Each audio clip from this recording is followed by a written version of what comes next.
Good morning. Welcome to Walking Boxing. It is Tuesday, March 25th, 2025. And as always, it was a great night on Talking Boxing last night. Really loved catching up with all of you out there, the ones that watch it live and the ones afterwards that listen on Spotify or watch it on YouTube. And all the topics last night, probably as expected, was tributes for George Foreman, of course, as it should be, and also just the general chat about the three biggest names in Australian boxing: Jai Pataya, Tim Tszyu, George Kambosos. So first on George Foreman. Look, I know it's everyone's had the say and all that this week, but and it was again great to hear everyone's comments about him last night, but just spending the last couple of days sort of reading things and watching things about George. It was just an amazing human being and entrepreneur and obviously boxer. But one thing that, a couple of things that sort of struck me from the point of view is like after delving a little bit deeper was, I know we've gone over his achievements as far as the Olympics and the two-time world champion and the George Foreman grill and all that sort of stuff, but what a lot of people probably don't know is that it just didn't happen with the click of the fingers. And he's worth hundreds of millions of dollars again and a household name. I mean, it was the fascinating thing for me was that after he lost to Jimmy Young in 1977, now he was 28 years old. 28, can you believe that? And he was retired after that loss to Jimmy Young, and he had the vision in the change rooms, and that changed his life forever. He became an ordained minister, and just listening to one of his podcasts, he said that he didn't even think about boxing for 10 years. He didn't train, so he didn't run, he didn't hit the bag. He swore he would never lay a hand on another human being ever again, never in anger or for money. And for 10 years, did not even think about it, obviously act on it. And then, as what happens in a lot of instances in boxing, those that he trusted with his money ripped him off, and he found out that he had nothing. He was broke, and he had no choice. He had a large family, and he had to provide.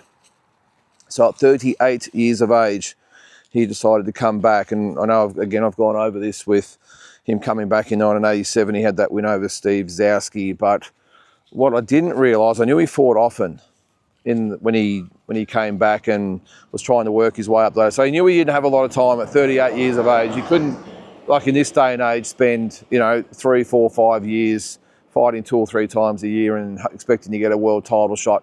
He fought 18 times in 28 months. So 2 years and 4 months, he had 18 fights. Amazing. So one sort of every 6 weeks, if you want to work it out that way. And he worked his way up. He got the shot with Evander Holyfield. Of course, that didn't work out. I think he might have lost to Tommy Morrison in the meantime as well, and of course ended up with a shot against Michael Moorer. But that's the sort of, I suppose, the backstory that you don't sort of hear too much about. The fact that he was ripped off by his so-called advisors and managers and everything, and how a person can turn his life around at 38 years of age. He was in the gutter, had nothing, and all of a sudden he's a 2-time world champion, makes over $300 million from the George Foreman grill, and just becomes, as I said yesterday, an immortal of the sport. So again, I've said it a couple of times, but rest in peace, George Foreman. And actually a example of his legacy, I suppose, is the fact that all week, just on general sporting shows or channels or whatever it might be, so many people who you wouldn't have thought are boxing fans have all paid tribute to George Foreman, which again highlights his effect on the sporting world and entertainment world as well. So as I said on Talking Boxing last night, the three biggest names in Australian boxing, Tim Tszyu, Jai Pataya and George Kambosos, were all talking about in good and bad ways. Well, not so much bad ways, but you're always going to get alternative point of views to each other, and that's another great thing. And this is what I love about the channel again, is that there's so many people with different opinions who voice them respectfully. And isn't it funny though, just before we get on to the three of them, that You know, and again, thank you to everyone that's helped the channel to grow. I mean, we've got to set goals, of course, and my next goal, we're at 21, almost 2,100 now, so the next goal is 2,500, and of course we'll keep going from there. But it's amazing how the most basic of concepts can work, and it sort of shows that people don't need the razzmatazz and everything else. They just want content and to be able to interact and have their say, and that's what I love about all our viewers on this channel, is that everyone does it respectfully and we get some good conversations going. So anyway, we'll move on. Enough of the love fest. So who we go first? Jai Pataya. Now, there was a little bit of a mixed response by Jai. There was a few that maybe weren't impressed with his sort of body language and his comments about having to fight Sequoia, I think his name is, and looked to almost chuck a little bit of a hissy fit because he can't get his fight with Zerto. And sort of my comments were, well, you know, I'm sure out the back, or, you know, behind closed doors, Mick Francis and Eddie Hearn, and maybe even Turki Al Sheikh could probably telling Jai to cool his jets. Don't panic, you're going to get your fight, so just relax. And in the meantime, we're just going to give you this defence, so just calm down, because he's very worked up, isn't he? He's just so desperate to get that Zerto fight and the other big fights. But again, I said last night, if he doesn't get the Zerto fight, we'll have another couple of fights at cruiserweight and simply move up to heavyweight and go a little bit earlier than expected. It's not the end of the world, so that's what he might do. Why wait? You know, he's late 20s now, and might even be 30, is he? So why wait? Just get in there and let's go. So, but I can understand his frustration, because in this day and age, too many fighters they just pick the mark. And because the thing is, they only fight once or twice a year. So if you don't get them, you know, sort of straight away, you might be waiting 2 years to get him. And I think Jai's actually been chasing Zerto for probably at least the last 12 months. So, you know, now he's going to have another fight. So you can probably understand the frustrations. But, you know, Jai's probably, again, used to the old amateur program where, you know, you're fighting 20, 30 times a year, and the good fighters have to fight you in a tournament situation. It's not like that in the pros, obviously. But, look, he'll make mincemeat of Sequoia in May, I think it is. And I'm sure by that stage, you know, there'll be more news on the horizon for Jai and what's going to happen at the end of the year. So I think the talk is it's going to be probably September, October against Zerto. That's if Benavides doesn't throw his hat in the ring as well. And then it might be, you know, a little bit of who's going to get him first, Jai or Zerto. So I'm sure Jai will be okay. Actually, on that card, I did see as well, I got a message from Mick Francis yesterday saying that Connor Wallace was going to be on that card as well. And you would expect that Justice Honey will be on there as well, and I think Benny Mahoney is another one. So it'll probably be the same fight as you've seen on the Jai and Niyiki card back in January. I think you'll see the same faces and the same prospects, and maybe a few that'll be added as well. So it should be a great card, and that the atmosphere at that last show up in or on the Gold Coast was just electric. And Jai Pataya certainly brings them in and gives fans their money's worth, and I think they're going to get it against Sequoia. You might not want to go for a beer though, because while Niyika was a quality fighter, I'm not quite sure Sequoia fits the bill, and his style of fighting not conducive with lasting a few rounds with Jai Pataya. So we'll see. Hey, on the weekend we had the Argentinian give Kataev an absolute ripper fight and a real scare. So you never know, but from what I've seen so far of Sequoia, this isn't going to end well for him. But anyway, it's just a keep busy fight, so we'll see what happens there. The other one, of course, George's win over Jake Wiley really divided a lot of people as well. A lot of people impressed with his performance, others saying, well, if we can't get Jake Wiley out of there, then what's he even bothering for? But look, as always, styles make fights, and the situation with his cut and all that sort of thing. I just reckon George, again, he's not a big 140 pounder. He wasn't a big 135 pounder. And he hasn't really been renowned for punching power either. So you've got to give him a little bit of a break. Jake Wiley, a big, strong, young kid. And just because you can't knock somebody out doesn't mean that, you know, you didn't have a dominant performance. And I thought he did, again, I said it a few times last night, that he did exactly what a fighter in his position should have done. Boxed through the rounds, won probably 9, if not 10 rounds, and had a good, solid hit out. After nearly a year out the ring, he's back in there in 3 months' time. So I think as long as the cut heals up, I'm sure it'll do him wonders. And again, not every fighter I mean, not every fighter has to go in there and knock people out and stop people. And George, I don't think, is just one of those fighters. He actually hasn't had a knockout or a stoppage even since 2019, which is probably why he got a little bit sort of, not desperate, but he probably tried a little bit hard early in the fight, maybe punched himself out a little bit as well, and then realised that Jake is a tough kid and he wasn't going to knock him out. So he just went through and won the rounds. I don't think there's anything wrong with that. And I'm pretty sure the viewers out there, you guys, if you've been in the boxing ring, especially if you've been a pro fighter or even an amateur fighter, you sort of get where I'm coming from. You know, you just can't go out there and wipe people out, even if they are levels below you. I mean, I remember I was fighting and there was lots of pretty ordinary fighters, but struggled to get them out there because they're just tough bastards. And I think Jake Wiley fits that bill. But yeah, look, there is still doubts about the cut though. Eddie Hearn's not waiting around. He said, look, you know, that's the date and we're not going to change it. June 21st in New York City, it looks like, by the way. So he said, we're not going to change the date. So if it's not George, it'll be someone else. So they've got to get that right. I think he'll be okay. The only issue we're going to have is if we have a Sam Goodman scenario where he thinks it's all right, he gives it a month off, starts sparring again, and it opens up. So I think they're going to be very, very careful with that cut. The only difference with this is, too, by the way, is I'm pretty sure it was on his forehead, wasn't it? So they should be able to protect that with his head guard and some padding and everything else. Unlike Sam Goodman, where it was around his eye, it's always going to be prone to getting reopened, and it did. And speaking of Sam Goodman, we haven't really heard a peep from him or No Limit. So that's a really interesting scenario as well, in that it was a cut eye.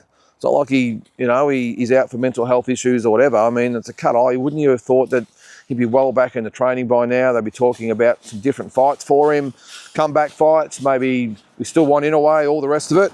Gone very, very silent. So, and I know No Limit have had a fair bit going on, by the way, but yeah, it's just a little bit intriguing that we haven't heard a peep from Sam or No Limit about what is next. I mean, what was it supposed to be January 24, 2 months ago? And we haven't heard anything. So anyway, that's just a little bit of a side note there. But yeah, so June 21st in New York City looks like the Kambosos-Hitchens fight. A lot of people still debating about George, his credentials, and I'll always argue till I'm blue in the face, about the credentials of George Kambosos. I know he hasn't got the job done in those really big fights, but again, you just cannot fault someone that's won the undisputed world title and then wanted to face the Lomachenkos and Haneys of the world, voluntarily. None of this being prodded into it and forced into fighting them. He wanted to fight them. So I don't think you can begrudge him. And yeah, whether he's at the level anymore or was ever at the level, or one-hit wonder, or what a lot of people keep saying, I think that's a little very, very derogative of comments towards George, and I think he deserves better. And I know he's copying a lot at the moment too because of what happened the other day with his dad Jim and Michael Conceitas, but that's just George. Look, maybe it's a Greek thing. I don't know. I'm not Greek. I wouldn't know, but they can be a bit fiery, probably a little bit like the Italians, I suppose. And they get very protective of their own, and Jim was protective of George, and I'm not getting sort of too involved because I don't know the whole story, but yeah, I just think that's just their personalities. But the Katsidis thing aside, as far as the fight goes, yeah, again, I just think he looked okay. I think he looked okay. Maybe Jake Wiley was just a little bit better than what maybe a lot of fighters thought, a lot of fans thought he was as well. So again, New York City, it'd be great to be there. A bit going on in New York City, of course. The month before, May 2nd, is that triple header as well. So that should be fantastic. And then, of course, how could we go through a talking boxing show without speaking about Tim Tszyu? A lot of people asking about how he's looking and what's going on. Well, to be honest with you, I haven't had a lot of intel as far as how his training going, except the fact that he's looking sharp. I mean, what's that going to tell you? They always say that, don't they? Looking sharp, looking focused. So, look, and I think it's a good thing, if I'm being honest, that we haven't seen or heard too much from Tim. The journalists tried their hardest at the Thurman Jarvis fight to really get him to bite and really start to, the build up of that fight. But I really liked his reaction to that, and he played up a little bit, but not as much as what he probably has in the past. And I think he's focused on Joey Spencer, which he should be. It's a dangerous fight for him, and I think it's a good thing we haven't seen too much of him on social media and in the papers and all the rest of it. It's a good sign that it looks like he's focusing on that Joey Spencer fight because look, I said last night, if he doesn't beat Joey Spencer, as harsh as it is, it's pretty much curtains for Tim. And I know he's only 30 years of age or whatever it might be, but on the international stage, you could probably say it's done at having any chance at getting back to that top level. I think Australian fight fans will be falling off in droves, and it'll be really hard for him to get those numbers on pay-per-view and in attendance and at the venue and all that anymore. And I just think, and not just that, but also obviously shows he's not quite at the level that we all thought he was, and we've got to reassess his standings. But look, again, I think he'll get the job done. I really do. I really think he'll have a good performance against Joey Spencer. Not to say that will mean that he's officially back, but it'll set up that Thurman fight. And then, if he gets past Thurman, that's when we can look towards those, maybe having another opportunity at the elite 154 pounders. Just on the 154 pounders, and there was an article I read yesterday about the division and how hot it is at the moment, and who's the best and all the rest of it. I'm not so stressed about the rankings, but if you had to put the best fights together on one card of the 154 pounders, how would you put it together? I would probably have Virgil Ortiz and probably Bakram Murtazaliyov at the top of the list for me. If that was the headliner on the card, I'd definitely have maybe Tim and Thurman as the co-main, or one of the fights on there, and probably the co-main, probably Fundora would be the co-main, maybe against either Jesus Ramos or Bolachok. I think that would be a good triple header to have. Just a side note there anyway, but there's so many great matchups at 154. So I'm sure a lot of them will come to fruition over the next sort of year or two and give us a lot of entertainment in the hottest division in boxing. And one last thing, the Canelo Alvarez card, we've all seen it, very, very ho-hum. Not excited by it at all. I just thought they could have done a hell of a lot better.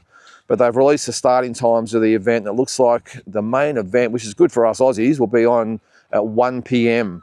on the, when is it? Cinco de Mayo. So May the 4th it'll be here. Or 5th? 4th, I think it might be. 3rd over there, 4th here. So it's not a bad time. So maybe it means that we don't have to be up at 3. Maybe it's not till about 6. We'll see. But I know there's a lot of English fans that aren't happy because it'll be on at 4 a.m. in the morning. Canelo versus William Scull at 4 a.m. And we always think we've got it tough here in Australia with these cards. I mean, the American fights are always great because they start at about 11 or 12 o'clock, and the main event's done by sort of 2 or 3 in the afternoon. It's fantastic. But I've never actually stopped to think about the poor old English fans out there who, they'll get the main event at 3, 4, 5 in the morning. So, and I think, of course, this fight is based on American time.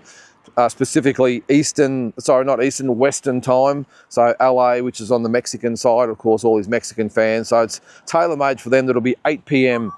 On the Western seafront and the country of Mexico. But unfortunately for the poor old English fans, it'll be 4 in the morning, and over here it'll be good. It'll be 1 o'clock. Be time for lunch. Sit back, kick back, and have a beer if you want, and a barbie or whatever, and watch Canelo destroy William Scull and set up the Crawford fight. And there was actually an interview with McIntyre. McIntyre, very, very confident that Terence Crawford's going to beat Canelo. He says size doesn't matter, not when you've got a fighter like Terence Crawford and his skill set, his IQ. Very confident they're going to upset Canelo. And I think he's a live chance. Apart from the size difference, it was just head-to-head, fighter to fighter without that weight, and I know it's a big factor. Geez, you'd have to give Crawford a ripper chance. I think his style is all wrong for Canelo. Very, very crafty. I know he didn't look great in his last fight, by the way, but sometimes it's hard to get up for those types of fights if you're in Crawford's position. I think you're going to see a vintage and prime, well, not so much prime, but switched on Terence Crawford, and I think that's going to be a lot closer than a lot of people think, and I wouldn't put it past him to upset Canelo, but we will see. He's got to get past William Scull first, does Canelo anyway, so a little bit of water to go on the bridge. But guys, that's going to probably do it for today. I think I've sort of covered everything. As always, something will pop up over the next 24 hours, but that's about it. Hope you, if you did watch last night, again, thank you very much. Hope you enjoyed it. Don't forget to like, subscribe, all that sort of stuff. And if you can't watch even this walking boxing, if you don't get a chance to watch it, I am putting it on Spotify as well at the moment. So I know it's only a sort of 20-minute episode, but I've had a couple of requests to put it on. So it is on Spotify as well if you want to listen to it in the car or on your lunch break or whatever it might be. So again, thanks to everyone, and we'll catch you tomorrow.